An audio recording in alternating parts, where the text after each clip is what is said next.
Imagine if dinosaurs hadn't actually gone extinct. What if some of them were still walking among us? 65 million years ago, a giant asteroid slammed into Earth, ending the age of the dinosaurs, but not all were lost.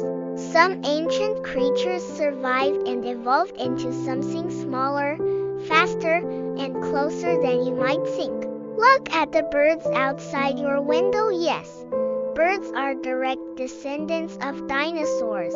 Fossils and genetic studies prove that modern birds, like chickens and eagles, evolved from theropods, the same group as the T-Rex. So, the next time you see a bird chirping in the park, remember, you're looking at the last remnants of the dinosaur era. Surprising, right?